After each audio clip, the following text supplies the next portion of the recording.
کہ جہاں تک کشمیر کی حالیہ صورتحال اور اس کے اوپر ہمارے موقف کا جہاں تک تعلق ہے، دنیا عالم میں تو ہم بالکل تنہا کھڑے ہوئے ہیں. اس کے بارے میں مجھے کسی اور کو کوئی ابہام ہو سکتا ہے، مجھے کوئی ابہام نہیں ہے.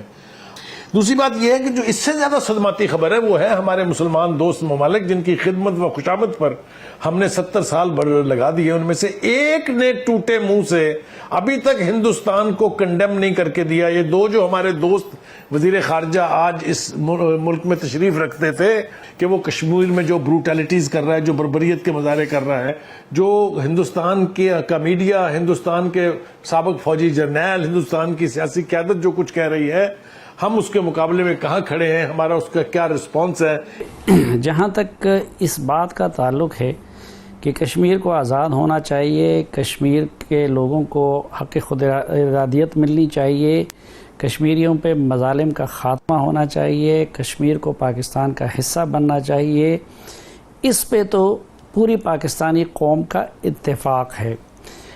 اختلاف عموماً وہیں پہ آ جاتا ہے کہ جب آپ حکمت عملی بناتے ہیں یا اس کو امپلیمنٹ کرتے ہیں.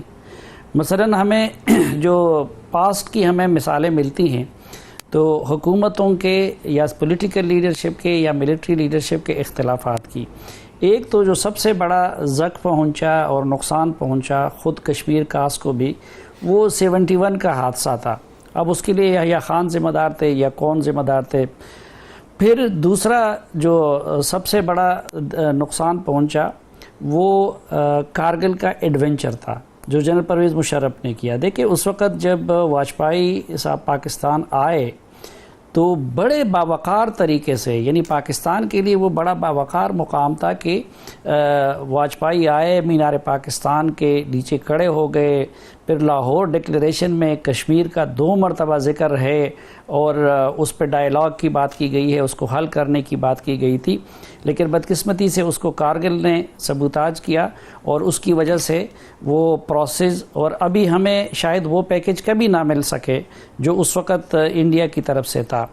تو پچھلے جو سال تھے اس میں تو کوئی خاص انڈیا کی طرف سے ڈیولپمنٹ نہیں ہوئی. ایک جو ممبئی ہوا، باقی چیزیں ہوئیں، تو اس کے لیے بدقسمتی سے پاکستان کو مورد الزام ٹھہرایا جا رہا تھا.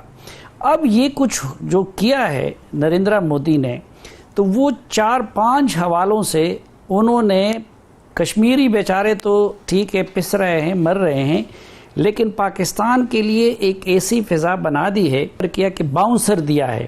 باؤنسر کیسے دیا ہے؟ نمبر 1 کہ پچھلے سالوں میں ایسا نہیں تھا کہ جو مودی نے ہندوستان کے اندر داخلی پالیسیوں کی وجہ سے، مودی نے جو کچھ کیا اس کی وجہ سے عمر عبداللہ اور فاروق عبداللہ جو شیخ عبداللہ کی سیاست کے وارث ہیں، وہ بھی اپنے اس بیانیے سے تائب ہو گئے جنہوں نے انڈیا کے ساتھ ڈیل کر کے یہ 370 اور ان چیزوں کا رستہ ہموار کیا تھا. آج وہ بھی میرویز عمر فاروق اور سید علی گیلانی اور ان لوگوں کے ہم نوا ہے. پھر تیسرا کام جو مودی نے کیا وہ ایک ایسا اقدام ہے کہ جو شملہ معاہدے کی بھی خلاف ورزی ہے، جو UN ریزولوشن کی بھی خلاف ورزی ہے، اور جو خود ان کے کانسٹیٹیوشن کی بھی خلاف ورزی ہے، اور جو الحاق کے نام پہ جو کچھ ہوا تھا فاروق عبداللہ، شیخ ان کے اور انڈین گورنمنٹ کے، نہرو اور شیخ عبداللہ کے، اس کی بھی خلاف ورزی ہے. تو ظاہری بات ہے کہ یہ بھی ایک انہوں نے آپ کو باؤنسر دیا ہے. پھر ایک اور ڈیولپمنٹ جو پاکستانی اسٹیٹ نے پچھلے چند سالوں میں اس کو انشور کرایا ہے وہ یہ کہ وہاں پہ جو پاکستان میں کچھ لوگوں نے جہادی تنظیمیں بنائی تھی اور اس کی وجہ سے ان کا جو انڈیجنس موومنٹ تھی وہ بدنام ہو رہا تھا، تو وہ سلسلہ پاکستان سے مکمل طور پر ختم ہو گیا ہے.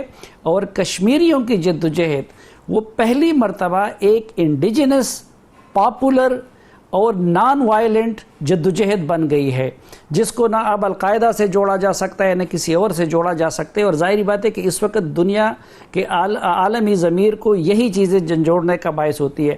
تو یہ اتنی ساری چیزیں، مختلف 4-5 باؤنسر، کچھ کشمیریوں کی قربانیوں نے اور کچھ مودی کی حماقتوں نے وہ پاکستان کو دیے تھے. تو جو اعتراض ہو رہا ہے وہ یہ کہ شاید اس باؤنسر پہ چھکا لگانے کا اور کشمیریوں کے زخموں پہ مرہم رکھنے کا اور مسئلہ کشمیر کے حل کی طرف پیشرفت کرنے کا جو نادر موقع اس وقت اس حکومت کو آ گیا تھا، بدقسمتی سے اپنی نااہلیوں کی وجہ سے یا اپنی کمزوریوں کی وجہ سے یا پریارٹیز ترجیحات صحیح نہ ہونے کی وجہ سے وہ حکومت اس سے بالکل فائدہ نہیں اٹھا سکتی۔ دیکھیں، ایک چیز تو ہمیں انڈرسٹینڈ کرنی چاہیے کہ آپ اپنے نیبر کو چینج نہیں کر سکتے۔